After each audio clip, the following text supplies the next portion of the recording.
With just 2 wins out of our last 13 games and an injury list fatter than Sam Allardyce's weekly food bill at McDonald's, things are really looking bad over at Ellen Road. When you combine that with the fact that Leeds have a squad size thinner than Steve Bruce's tactical books, it really doesn't look like things are going to improve anytime soon. But are Leeds in such an unrecoverable meltdown? Are Leeds in an untenable situation that Bielsa, despite all of his hard work, despite all the brilliance he's brought to his club, is unable to recover us from? That is what we're going to be finding out right now. Now look, if you look at our stats for this year, it is absolutely alarming the way we've been playing. 6 matches played in the Premier League, 3 losses, 6 goals and 14 goals conceded. We're conceding an average of 2.33 goals per game, and that is not the sort of defensive record that keeps you in the Premier League, let alone pushes you to mid-table, and let alone pushes you to what we thought we could be getting this year, which is European football. And I tell you why things are scary, because if you ask me, we only have 1 year, maybe 2 years tops left of Marcelo Bielsa, if we're lucky, because he's never been at a club as long as he's been at Leeds, and the guy probably wants to move back to Argentina soon. He probably wants to live nearer his family, and we've probably got 1 or 2 years left of him, like I said. And if we are ever going to push ourselves into that top 6 conversation, if we are ever going to get back to the dizzy heights of which we came from back in the day, then we are going to need to do it under Marcelo Bielsa's tutelage. And that is why I think that it is imperative that we make some serious acquisitions in January, push on, and then hopefully, if we do solidify, make that push up towards European football next season so that we can attract the higher caliber player that we want before Bielsa leaves. But it's not just the players that we want to get that is the serious problem as well. It's the players that we already have, and most importantly, keeping those players we already have, with the 2 key standout names, of course, Calvin Phillips and RAPHINHA Belotti. And whilst I think Calvin Phillips will stay because he has pledged his loyalty to Leeds United multiple times, RAPHINHA, on the other hand, it's a bit of a different situation. I mean, without RAPHINHA this year, we wouldn't even have had those 3 points that we got. We would be absolutely down in the dumps, let me tell you, because he has clawed us out of a plethora of games.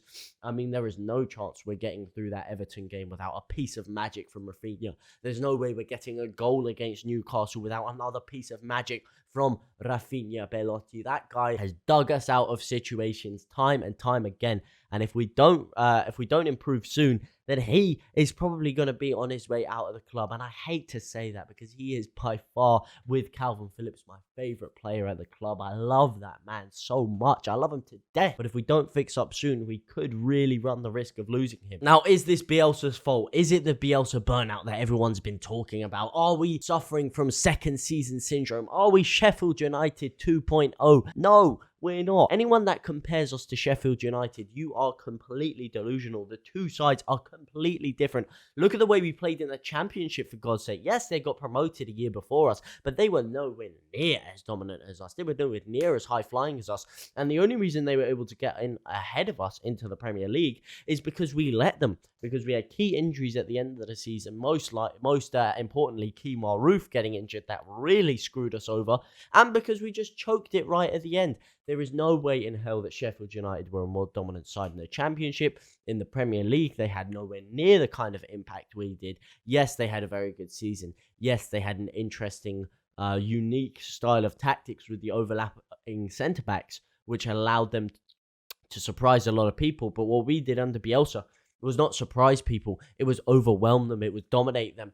It was physical oppression. It was tactical annihilation. And everyone liked to criticize our defensive record last year, but our defensive record wasn't as bad as people made it out to be. We came 12th for clean sheets, so we weren't even the worst for clean sheets, and we were high-flying goal scoring. We finished with a positive goal difference, and we managed to keep a clean sheet at home against Manchester City, against Man United, and against Arsenal. So if our defense was that bad against the big teams, if we were cut open that easily against the big teams, why were we able to do this? Why were we able to hold Liverpool to a 1-1 draw at home last year as well? It's because defensively, we weren't as bad as people made it out to be.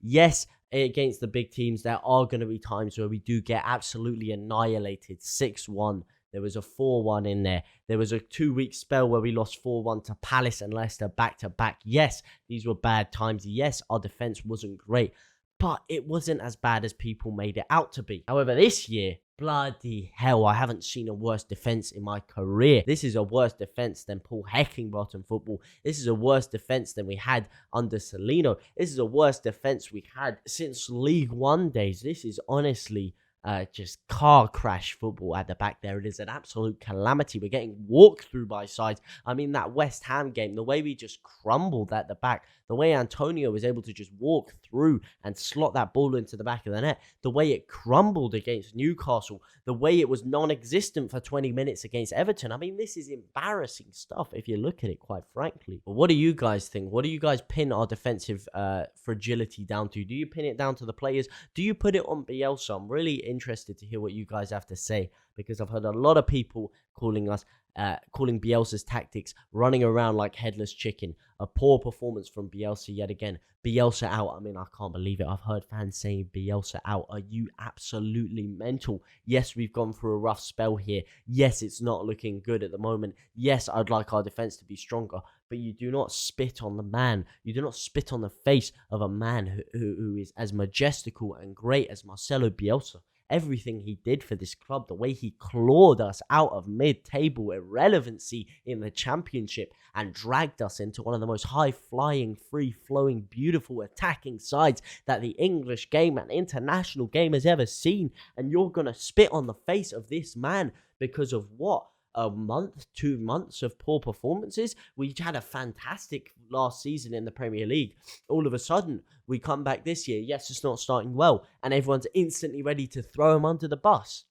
Are you crazy, man? Are you absolutely crazy? This man has done everything for this club. Everything that is good and beautiful about Leeds United right now is thanks to Marcelo Bielsa. And anyone that says Bielsa out with a straight face, yes, I can understand your frustration. Yes, I can understand why you're upset. You don't want to see us get relegated again after it took us so long to get back into the Premier League. But that is no reason to call for the head of Bielsa, to call for the head of the man that made this all happen, that has given you so many happy memories. He's given me the only proper happy memories I've had as a Leeds fan in my life. I've never been this happy supporting Leeds as I have under Bielsa, and I would never, ever, ever, ever, ever turn on him. But what do you guys think? Do you think we're in an untenable situation? Do you think that Bielsa is the man to claw us out of it? Do you think Bielsa's the reason we're in this position? And most importantly, do you think we can come back with a first league win of the season against Watford? Finally get our season underway.